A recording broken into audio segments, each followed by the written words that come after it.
আসসালামু আলাইকুম ওরহমতুল্লাহি ওবরাকাতু। আলহামদুলিল্লাহ ওসসালাতু ওয়াসসালামু আলা রাসূলিল্লাহ ওয়া আলা আলিহি ওয়া আসহাবিহি ওয়া মান ওয়ালা, আম্মা বাদ। সুপ্রিয় দর্শক শ্রোতা ভাই বোন, অনেকেই আমাদের কাছে জানতে চান যে কোনো ছেলে অথবা মেয়ে একে অন্যকে যদি পছন্দ করেন, ভালো লাগে এবং তারা কোনো প্রকার সম্পর্কে জড়ানো ছাড়া শুধুমাত্র আল্লাহর কাছে দোয়া করেন সেই কাঙ্ক্ষিত এবং পছন্দ হওয়া মানুষটিকে পাওয়ার জন্য, তার সঙ্গে বিবাহ যেন আল্লাহ রাব্বুল আলামিন সহজ করে দেন, ব্যবস্থা করে দেন, এরকম দোয়া করা তাদের জন্য জায়েজ আছে কি না। এই প্রশ্নের উত্তরে আমরা সহিহ মুসলিমের একটি হাদিস উল্লেখ করতে পারি, যেখানে প্রিয় নবী সাল্লাল্লাহু আলাইহি সাল্লাম ইরশাদ করেছেন, লা ইয়াজালু ইউস্তাজাবু লিল আবদ মা লাম ইয়াদউ বিইসমিন আও কাতিআতি রাহমিন মা লাম ইস্তাজিল। অর্থাৎ বান্দার দোয়া আল্লাহ রাব্বুল আলামিন ততক্ষণ পর্যন্ত কবুল করতে থাকেন যতক্ষণ না সে কোনো পাপের কাজের জন্য দোয়া না করে এবং আত্মীয়তার সম্পর্ক ছিন্ন করার জন্য দোয়া না করে এবং তাড়াহুড়ো না করে। তার মানে দোয়ার ক্ষেত্রে শুধুমাত্র তিনটি ক্ষেত্রে দোয়া করার নিষেধাজ্ঞা রয়েছে। প্রথমত, যে কোনো পাপের কাজের জন্য আল্লাহর কাছে দোয়া করা যাবে না।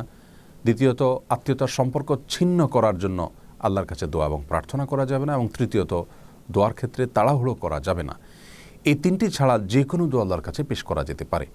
এ হাদিসের আলোকে আমরা বলতে পারি যে সুনির্দিষ্ট করে কাউকে জীবনসঙ্গী হিসাবে পাওয়ার জন্য আল্লাহ রাব্বুল আলামিনের কাছে দোয়া করাতে ইসলামী শরিয়ার দৃষ্টিকোণ থেকে মৌলিকভাবে কোনো বাধা নেই।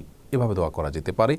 তবে ইসলামী শরিয়া সেক্ষেত্রে একজন মুসলিমকে পরামর্শ দেয় তিনি যেন আল্লাহর কাছে কিছুটা শর্ত জুড়ে দিয়ে কোনো নির্দিষ্ট ব্যক্তিকে জীবনসঙ্গী হিসাবে পাওয়ার দোয়া করেন। অর্থাৎ আল্লাহ, অমুক ব্যক্তিকে যদি আমার জীবনসঙ্গী হিসাবে পাওয়াটা আমার জন্য সার্বিকভাবে কল্যাণকর হয়, তাহলে আপনি সেটি আমার জন্য সহজ করে দিন। এভাবে দোয়া করাটা তার নিজের জন্য সার্বিকভাবে ভালো এবং উপকারী। আল্লাহ রাব্বুল আলামিন কোরআনে কারিমে বলেছেন, ওয়া আসা আন তুহিব্বু শাইআন ওয়া হুয়া কুরহুল লাকুম। তোমরা অনেক কিছুকে দুনিয়াতে পছন্দ করো, নিজের জন্য কল্যাণকর মনে করো, অথচ সেটা তোমার জন্য কল্যাণকর নয়, যা তুমি জানো না।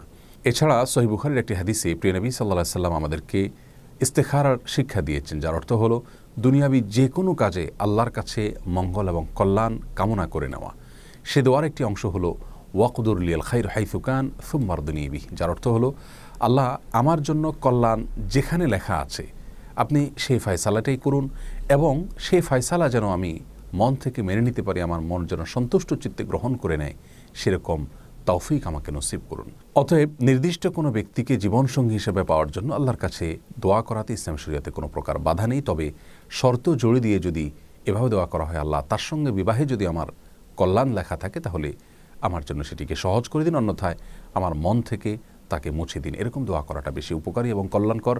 আর কোনো অবস্থাতেই তার সঙ্গে হারাম সম্পর্কে জড়ানোর বিষয়ে আল্লাহর কাছে দোয়া করা যাবে না, তাহলে সেটি গুনাহের কারণ হবে। আল্লাহ তাআলা সব ক্ষেত্রে আমাদেরকে তার সমস্ত নির্দেশগুলোকে মেনে চলার তৌফিক দান করুন। আসসালামু আলাইকুম ওয়া রাহমাতুল্লাহি ওয়া বারাকাতুহু।